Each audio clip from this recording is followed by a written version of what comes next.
तो उन्होंने प्रार्थना की किससे? जो उनके इष्ट देव हैं, हनुमान जी महाराज। हनुमान जी महाराज से प्रार्थना करते हैं कि आप ही बताओ कि मैं आगे लिखूं तो क्या लिखूं, इसके आगे कौन से शब्द लिखूं, क्योंकि सारा संसार काममय हो गया है। और ये ऋतुराज कौन है? बसंत ऋतु अभी आने वाला है, बसंत ऋतु जो है अब आने वाला है। और उस वसंत, ये जो है कामदेव प्रेम के देवता हैं, कामदेव प्रेम के देवता हैं, और ये श्री लक्ष्मी जी के और विष्णु जी के पुत्र हैं। और यहां तक कि इसके पश्चात जब उनका जन्म होता है ना, तो भगवान श्री कृष्ण के पुत्र के रूप में जो प्रद्युम्न उत्पन्न होते हैं, प्रद्युम्न भी कामदेव का ही अवतार है। वो कामदेव सब ऋतुओं का राजा है, और जो ऋतुराज बसंत है वो उनका बेटा है, उनका पुत्र है ऋतुराज वसंत। और ऐसे वसंत को लेकर के अपनी रति को, अपनी पत्नी रति को लेकर के वो चले हैं भगवान शंकर की समाधि को तोड़ने के लिए। और जब ऐसा उन्होंने वातावरण बना दिया, ऐसा सुंदर वातावरण बना दिया कि चारों तरफ जिसके भी मन में देखो उसके अंदर काम की भावना उत्पन्न हो रही है। जब काम की भावना उत्पन्न हो रही है, और यहाँ पर गोस्वामी महाराज ने सबको कह दिया कि ज्ञान भी भाग गया, वैराग्य भी भाग गया, सब चले गए, और उन सब की सेना को जब चली गए तो फिर रह कौन गए, कौन रह गए? तो हनुमान जी महाराज ने आगे की लेखनी के अंदर अपनी अवधारी जो है उन्होंने पूरी की। जो सोरठा है वो उन्होंने पूरा किया। गोस्वामी तुलसीदास महाराज कहते हैं कि वो सोरठा मैंने जो है ना प्रार्थना की, प्रार्थना है यही मेरी हनुमान जी, मेरा प्रार्थना है यही मेरी हनुमान जी, मेरे सिर पे भी अब हाथ धर दीजिए, मेरे सिर पे भी अब हाथ,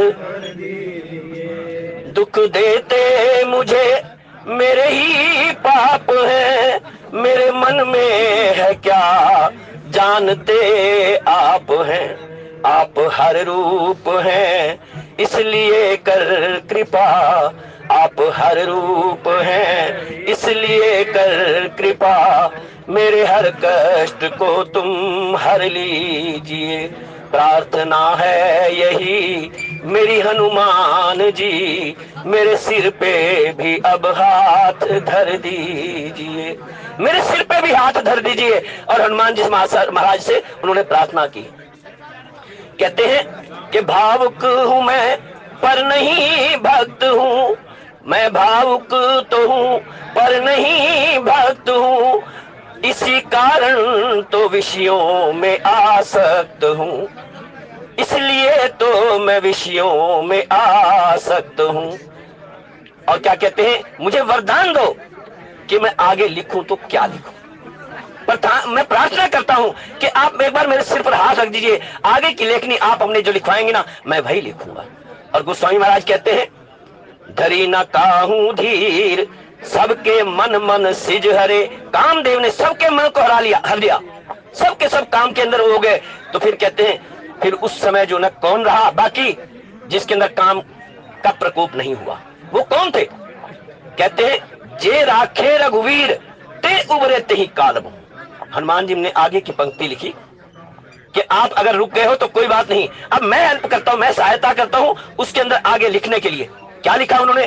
कहते जे राखे रघुवीर, कौन रह गए? जिनको भगवान राम ने रख लिया, जिनके ऊपर राम जी की कृपा हो गई। बाल बांका नहीं हो सकता जिसके ऊपर राम की कृपा हो जाए। जिसने राम नाम की कील को पकड़ लिया, क्या चलती चाकी देख के दिया कबीरा रोए, दो पाटन के बीच में साबुत रहा न कोई, चल चक्की चले तो चलन दे तू काहे को रोए, लगा रहे तू कील से बाल न बांका होए, सियावर रामचंद्र बल जय शरणम शंकर हरि ओम जय जय सिया राम। बस तो राम नाम की कील उस चक्की के पार्ट के अंदर जो भी आता है ना, 24 घंटे होते हैं ये। इन 24 घंटों के अंदर ये जो पार्ट है ना, दिन और रात के, ये दोनों पार्ट हैं, और इसी के अंदर ही जीव पिसता रहता है, इसी के अंदर ही जीव आता है, और उसके पश्चात जाता कब है? 1 सप्ताह के अंदर अंदर ही चला जाता है। 1 सप्ताह के अंदर जाना है सबने। कोई रविवार को गया, कोई सोमवार को गया, कोई मंगलवार को गया, बुधवार के गया। 7 दिनों के अंदर ही सबने जाना है। सबको पता है कि 7 दिनों के अंदर जाना है। ये चक्की जो चल रही है 24 घंटे, रात और दिन क्या है, ये चक्की के पार्ट हैं। रात और दिन चक्की के पार्ट हैं, एक ऊपर का है, एक नीचे का है। उसके बीच में जो भी आया वो पिस करके जाएगा ही जाएगा, लेकिन रखेंगे कौन, रहेगा कौन।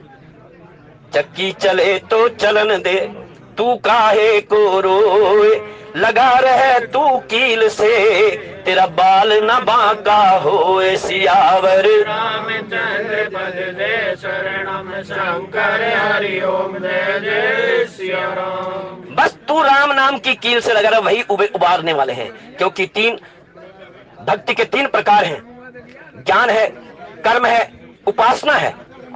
ज्ञान, भक्ति, कर्म, उपासना और कर्म कांड, इन 4 तरीकों से ही भक्ति की जाती है।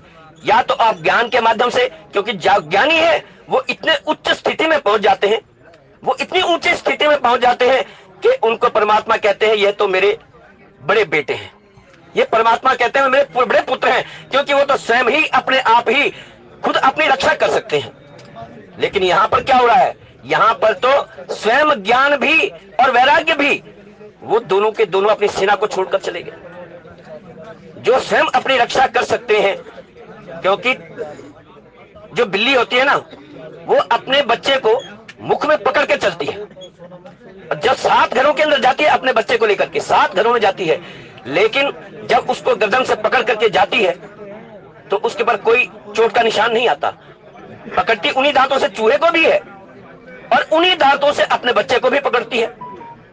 इसलिए तो गोस्वामी महाराज नारद जी महाराज को कहते हैं, उसके अंदर भगवान विष्णु जो कहते हैं नारद जी कहते हैं आपने मेरा विवाह नहीं होने दिया। शंकर का तो विवाह होने दिया, शंकर का विवाह जबरदस्ती करवा दिया, और मेरा विवाह ही नहीं होने दिया।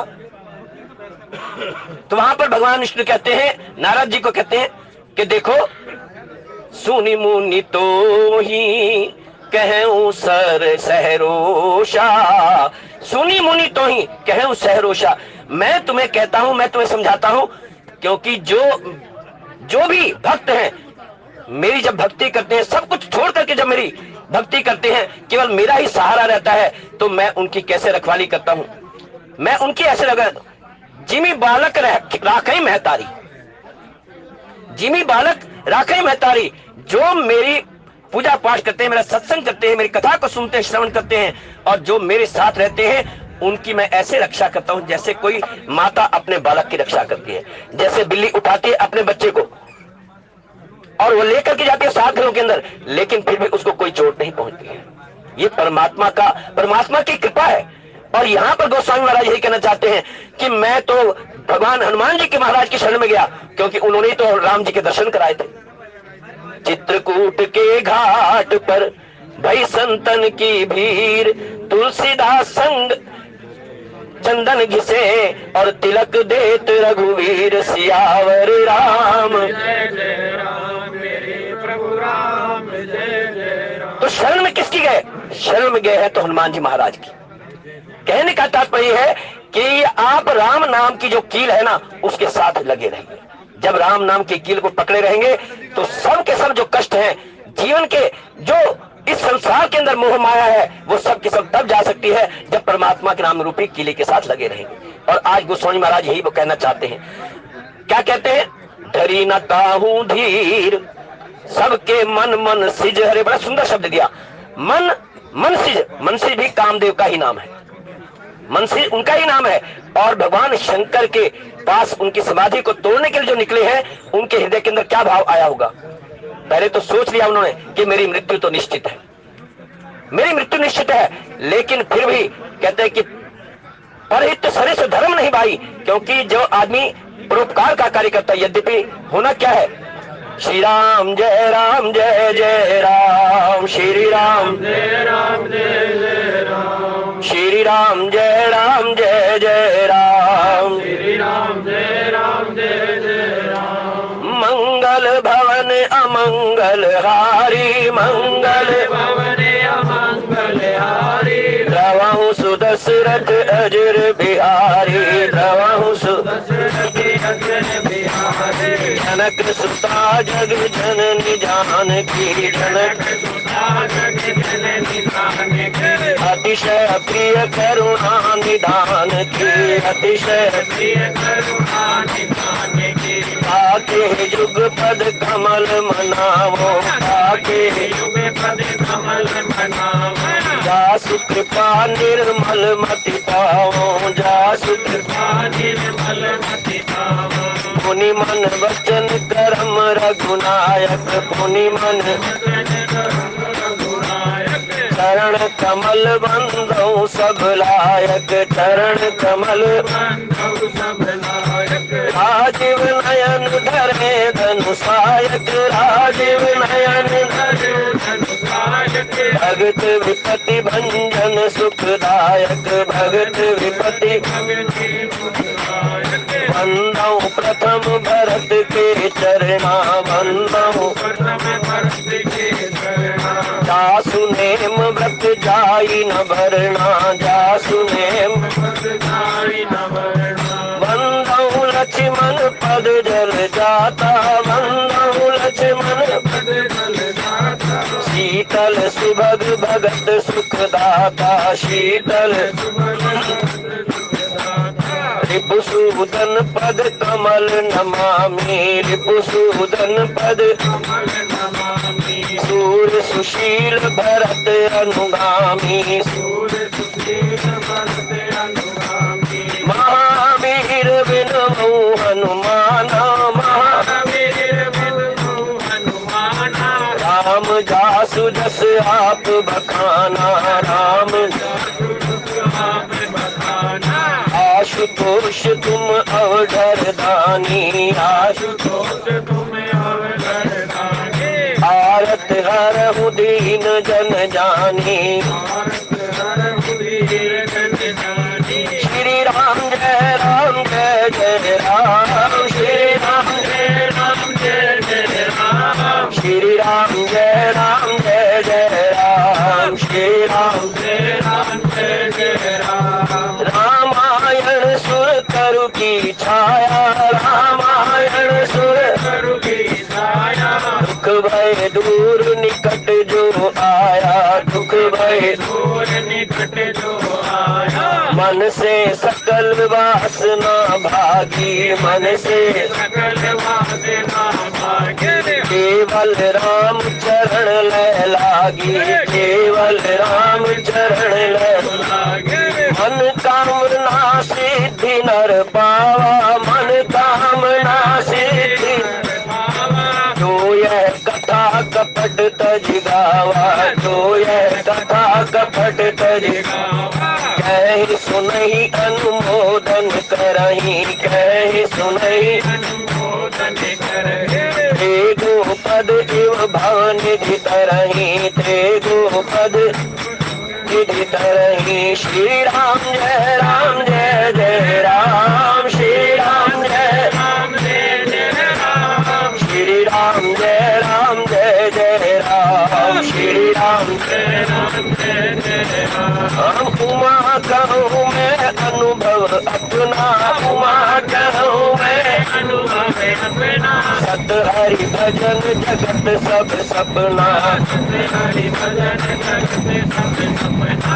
उमा कहूँ के लोग अभागे, उमा कहूँ के लोग अभागे। हरि तज होहि विषय अनुरागे, हरि तज होहि अनुरागे। बड़े भाग्य मानुष तन पावा, बड़े भाग्य मानुष तन पावा।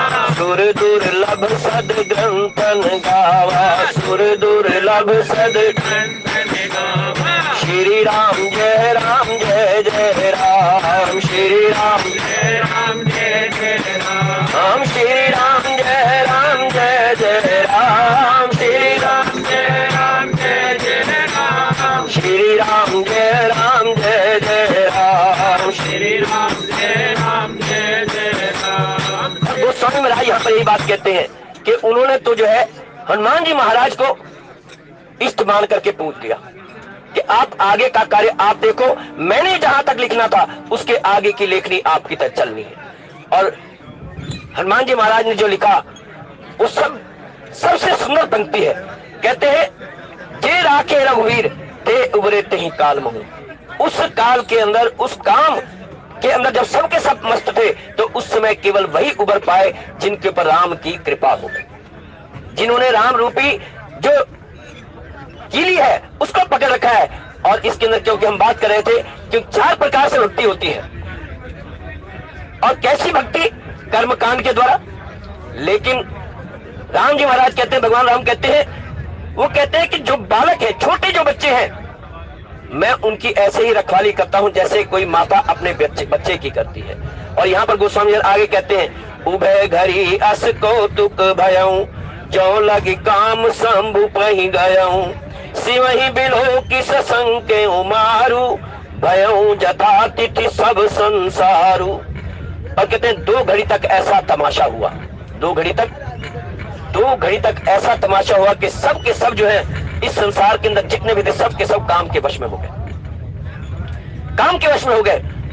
और वो सब के सब काम के वश में होने के पश्चात कहते हैं, और जैसे ही उन्होंने देखा कि वो भगवान शंकर के और नजदीक पहुंच गए, भगवान शंकर के नजदीक पहुंच गए, और अपने ऋतुराज को बुलाया, वसंत ऋतु को बुलाया। अब उनके मुख जो है ना पीला पड़ गया, क्योंकि जब भी किसी राजा के ऊपर आक्रमण करना हो तो सबसे पहले उसकी सेना के ऊपर ही वार किया जाता है। राजा का नंबर तो बहुत बाद में आता है, राजा को तो बाद में देखा जाएगा, लेकिन सबसे पहले जब राज्य के ऊपर आक्रमण किया जाता है, या तो वहां पर आक्रमण किया जाता है जो सड़कें हो, जहां से सेना आ सकती हो, या तो वहां पर आक्रमण किया जाता है, या जहां से वहां पर आक्रमण किया जाता है जहां पर राजा की सबसे ज्यादा शक्ति होती है, वहां पर आक्रमण किया जाता है। राजा के ऊपर तो बहुत जाकर के बाद में किया जाता है। और यहाँ पर कामदेव यही करना चाहते हैं। उन्होंने जो सेना है, कौन सी सेना? जो सेना है योग वैराग्य की सेना है, भक्ति की सेना है, कर्म की सेना है, इन सबको हर लिया, लेकिन वो उनका नहीं कर सके कुछ भी जो उपासना करते हैं श्री राघवेंद्र सरकार की, उनका कुछ नहीं कर सके। और यहां पर जैसे ही और भी आगे बढ़े, क्योंकि अब जो है उनका जो उनकी वीरता दिखानी है, उन्होंने वो भगवान शंकर के सामने दिखानी है। और वो सामने वो राजा आ गया है जो कैलाश पर्वत पर बैठा है, जिन्हें त्रिपुरारी कहते हैं, जिन्हें आदि शंकर कहते हैं, जिन्हें आदिनाथ कहते हैं। महादेव, महादेव जो देवों के भी देव है, ऐसे महादेव के सामने एक छोटे से देव का क्या वहां पर आगे चल सकता है? तो यहां पर जो है उस कामदेव ने आगे सोचा कि अब तो मेरी मृत्यु निश्चित है। अब देखा कि उन्होंने मेरी मृत्यु निश्चित है, और उसके लिए क्या किया उन्होंने? 2 घड़ी तक ऐसा तमाशा हुआ। और उसके पश्चात कहते हैं जब तक कामदेव शिव जी के पास पहुंच गया, और शिव जी को देख करके कामदेव डर गया, उनका चेहरा जो है पीला पड़ गया, उनका चेहरा पीला पड़ गया। और वो सोचने की अब जो है मैंने इनको और कुछ कहा तो अब मेरी मृत्यु निश्चित है। और उन्होंने क्या किया? एक अपनी जो है स्वयं की सृष्टि रचना की, और उस सृष्टि के अंदर उन्होंने चारों तरफ फूल खिला दिए, भंवरों का गुंजार दिखा दिया, और वहां पर आम के पेड़, रसाल आम कहते हैं, रसाल, और उन पेड़ों के पीछे छिप करके बैठ गया, पेड़ों के पीछे छिप करके बैठ गया। और उन छिप करके और देखा कि अब उन्होंने अपना धनुष जो है तान लिया, और तान करके भगवान शंकर के हृदय के अंदर लगाने लगे वो बाण को। और भगवान शंकर के हृदय के अंदर ऐसे तो कुमार संभव जो महाकवि कालिदास की लिखी हुई रचना है कुमार संभव, उसके अंदर कुमार कार्तिकेय का जन्म किस प्रकार से हुआ वो सब इसके अंदर भगवान शंकर के और मां पार्वती के बारे में पूर्ण रूप से विवरण दिया है कि भगवान शंकर का किस प्रकार से मां पार्वती की परीक्षा लेते हैं ब्रह्मचारी के रूप में जाकर के, और उनसे जाकर के किस प्रकार से मिलते हैं। वो तपस्विनी के भेष में रहती थी, और उस झोपड़ी के अंदर जहां पर वो रहते थे उसके पास ही वहां पर एक छोटी तालाब था जिसके अंदर कमल के पुष्प खिले हुए थे, और वहां जाकर के भगवान शंकर उनकी परीक्षा लेते हैं। और परीक्षा कैसे लेते हैं? ब्रह्मचारी के वेश में जाते हैं, और उनकी जो सखियां बैठी थी, जो उनकी रक्षा कर रही थी, जो उनकी सेवा के लिए थी, और उनसे जाकर के कहते हैं कि मैं आपकी तपस्विनी से मिलना चाहता हूं। तो उन्होंने कहा ऐसा है, वो सायंकाल आपसे मिलेंगी, सायंकाल आकर के आपसे मिलेंगी, आप तब तक विश्राम कीजिए। तो उन्होंने कहा मुझे विश्राम नहीं करना, मुझे जाना है कहीं। तो उन्होंने कहा अच्छा मैं आपकी आज्ञा हो तो इस तालाब में से जो कमल के फूल दिखाई दे रहे हैं, क्या मैं उसमें से कोई फूल तोड़ सकता हूं? वो कमल के फूल तोड़ने के लिए वो ब्रह्मचारी बन करके आए, और वो कमल का फूल तोड़ने के लिए जैसे अंदर गए, एक फूल तोड़ा, दूसरा फूल तोड़ा, और तीसरा फूल तोड़ने के जैसे दे गए तो उसके अंदर वो डूबने लगे। वो डूबने लगे उसके अंदर, और जैसे ही डूबने लगे तो उन्होंने पुकारा कि मुझे कोई बचाओ, मुझे कोई बचाओ, मुझे तैरना नहीं आता। भगवान शंकर ने ऐसा स्वरूप बनाया बटुक का, ब्राह्मण का, ब्रह्मचारी का वेश बनाया, और वहां पर जैसे ही अंदर गए और कहने लगे मैं डूबता हूं, आप मुझे बचाओ। तो उन सखियों ने जाकर के अंदर कहा कि माता यहाँ पर तो जो है वो डूबने चाहते हैं, वो ब्रह्मचारी जो आए थे आपसे मिलने के लिए, वो सायंकाल तो इंतजार नहीं किया, लेकिन कमल का फूल लेने के लिए आए थे। तो उन्होंने कहा कि आप उन्हें बचा लीजिए। तो उन्होंने कहा कि मैं आती हूं बाहर। जब उन्होंने देखा कि उसका और कोई चारा नहीं है, तब वो स्वयं पार्वती जी, उमा जी बाहर आई, और बाहर आकर के देखा कि ब्रह्मचारी डूबना ही चाहते हैं। तो उन्होंने कहा कि मेरा बायां हाथ पकड़ो। तो कहा नहीं, आप दाहिना हाथ दो। ऐसे ही उन्होंने पहले सखियों से भी यही कहा कि अपना दाहिना हाथ दो। उनका दाहिना हाथ तो मैं अपने पति के लिए दे चुकी हूं, मैं उस परमेश्वर को, भगवान शंकर को अपना दाहिना हाथ दे चुकी हूं, ये हाथ तो मैं नहीं दूंगी, आपने बायां हाथ पकड़ना है तो पकड़ करके बाहर आ जाइए। भगवान शंकर कहने लगे ब्रह्मचारी के वेश के अंदर, कहने लगे मुझे तो अपना दाहिना हाथ दे सकते हो दो, नहीं तो मैं डूब जाऊंगा। दाहिना हाथ दे सकते तो दो, नहीं तो मैं डूब जाऊंगा, इसके लिए कोई बात नहीं है। तो मां पार्वती कहने लगी कि अब मन में विचार करने लगी कि ये तो डूब जाएंगे। तो भगवान शंकर जिन्होंने सब इस दुनिया को, सबके अंदर जो सबको तैराते हैं, जो इस तारनहार हैं, जो इस संसार के अंदर सबको अपनी भक्ति से ऊपर उठाते हैं, आज अगर उनके कहने से, क्योंकि दाहिना हाथ तो मैंने अपने पति को दे रखा है, जिन्हें मैंने स्वयं पति माना है भगवान शंकर को, और अगर भगवान शंकर ने भी आ जाए, अब तो ये बात जो है माननी पड़ेगी कि मुझे दाहिना हाथ इनको बढ़ाना ही पड़ेगा, चाहे मेरी मृत्यु हो जाए। तो उन्होंने फिर कहा कि आप मुझे अपना दाहिना हाथ दीजिए। तो उन्होंने कहा मैं दाहिना हाथ बढ़ाती हूं, आप आगे आइए। कहना फिर आपने तो अपने पति को दिया हुआ है ये हाथ, दाहिना हाथ तो उन्होंने कहा कोई बात नहीं। कहता फिर आपकी मृत्यु हो जाएगी। कहना मृत्यु हो जाएगी तो कोई बात नहीं, फिर क्या होगा? कहना मृत्यु दोबारा होगी तो मैं फिर भी भगवान शंकर को ही बनूंगा, कितनी बार मृत्यु हो जाए, हर बार जन्म के अंदर, लेकिन अगर किसी को बचाना पड़ जाए तो मैं वो कार्य अवश्य करूं, चाहे इसके लिए मुझे मृत्यु का वर्णन भी क्यों ना करना पड़े, मैं उसको अवश्य बचाऊंगी। तो उन्होंने भगवान शंकर का जो ब्रह्मचारी के वेश में थे उनका हाथ पकड़ा और वहां पर बाहर लाए, और वहां पर ही ब्रह्मचारी के वेश में जो हुए वो भगवान शंकर के उसी समय प्रकट हो गए कि ये मैं आपकी परीक्षा, आपके प्रेम की परीक्षा लेना चाहता था।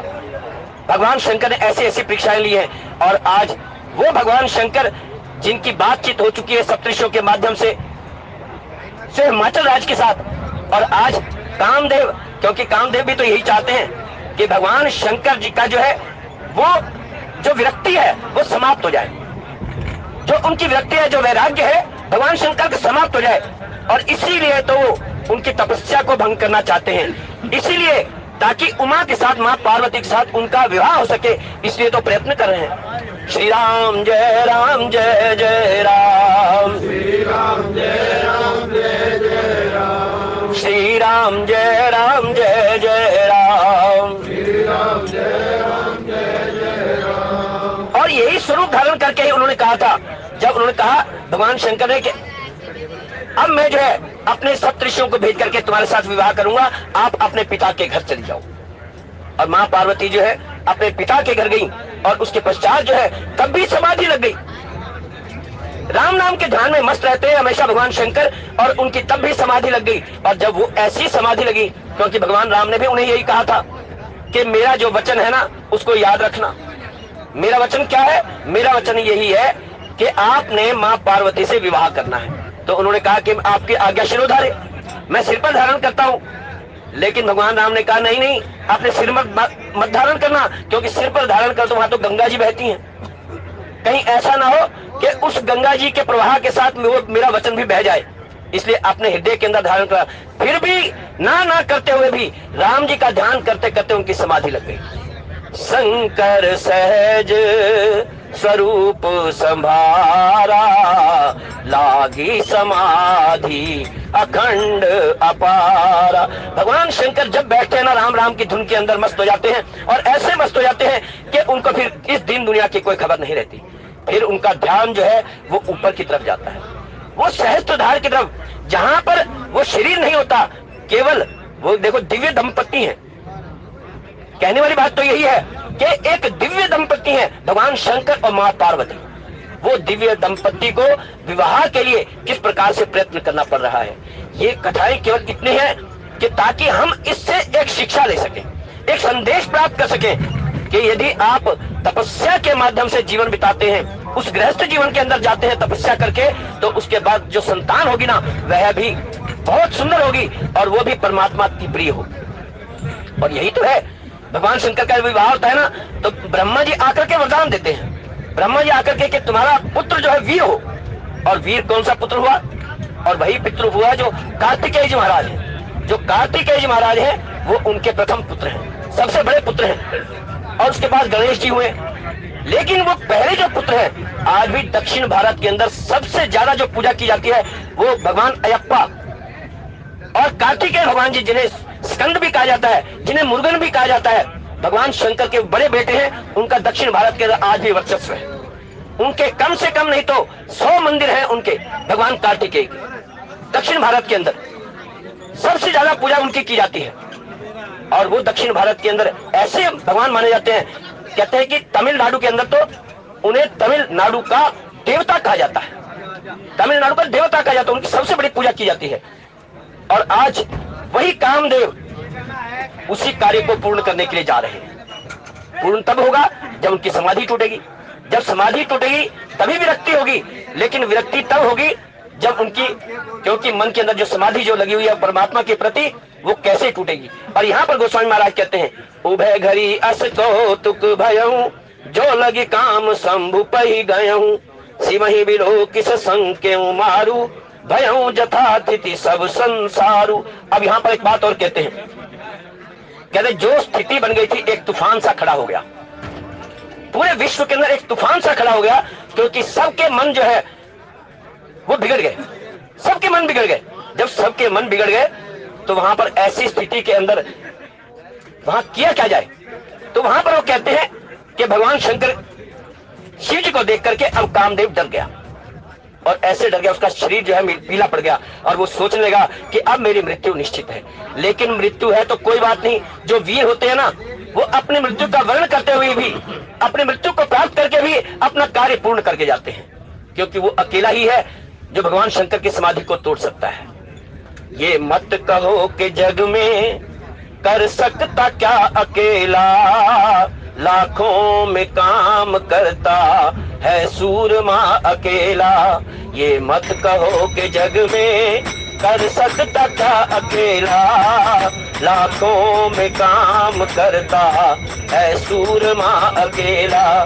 लोहे की पटरियों पर होते अनेक डिब्बे, लोहे की पटरियों पर होते अनेक पर खींचता सभी को इंजन है वो अकेला, पर खींचता सभी को इंजन है वो अकेला। ये मत कहो कि जग में कर सकता क्या अकेला, लाखों में काम करता है सूरमा अकेला। आकाश में करोड़ों तारे हैं टिमटिमाते, आकाश में करोड़ों तारे हैं टिमटिमाते, अंधकार जग कहता है चंद्रमा अकेला, अंधकार जग कहता है चंद्रमा अकेला। ये मत कहो कि जग में कर सकता क्या अकेला, कर सकता क्या अकेला, लाखों में काम करता है सूरमा अकेला।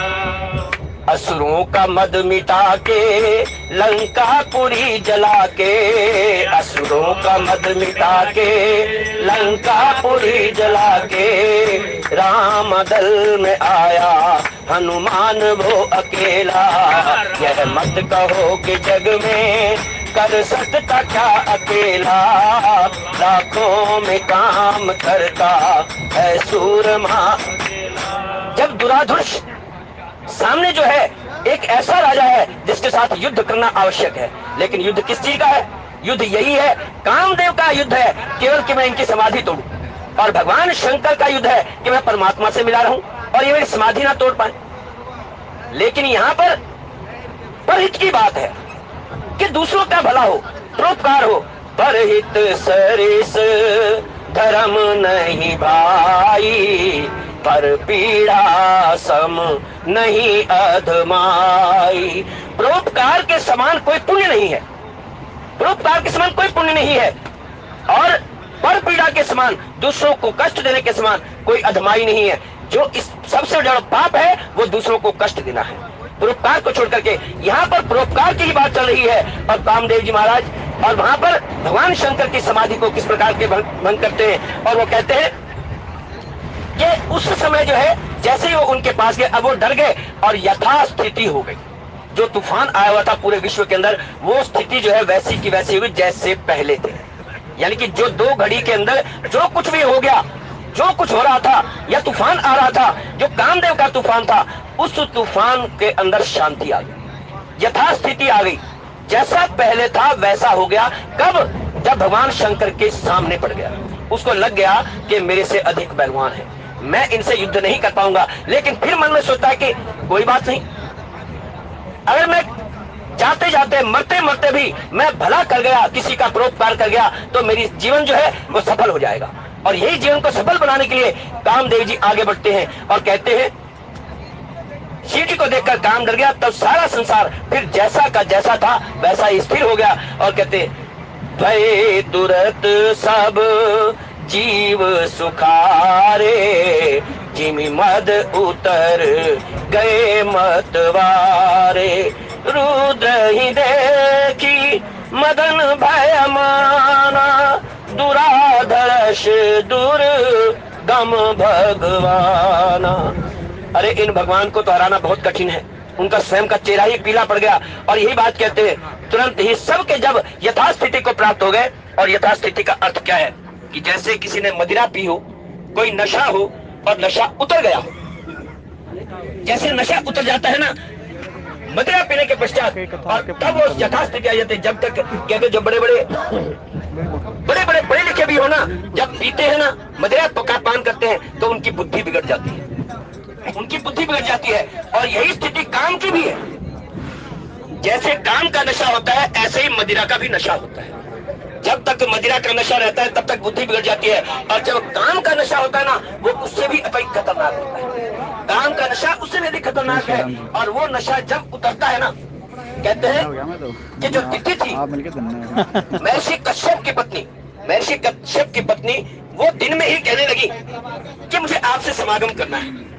तो उन्होंने बहुत मना किया, लेकिन जब नहीं माने तो वहां पर समागम हुआ। लेकिन उसके पश्चात जैसे ही वो कामदेव का भूत उतरा, जैसे ही कामदेव का नशा उतरा, तो उसके पश्चात जो है वहां पर सब कुछ सामान्य हो गया। यहाँ भी कहने का अर्थ यही है कि जब वो नशा उतरा तो सबके सब सामान्य स्थिति में आ गए, क्योंकि काम का नशा और मदिरा का नशा भी ऐसा ही है, वो भी ऐसा ही है। और यहाँ पर गोस्वामी में कहते हैं, तुरंत सब जीव सुखारे, जिमि मद उतर गए मतवारे। जो मतवालापन था, जो मस्ती थी, वो उतर गई, यथास्थिति को सबके सब आ गए और वहां पहुंच गए जहां पहले थे। यानी कि योगी योगी हो गए।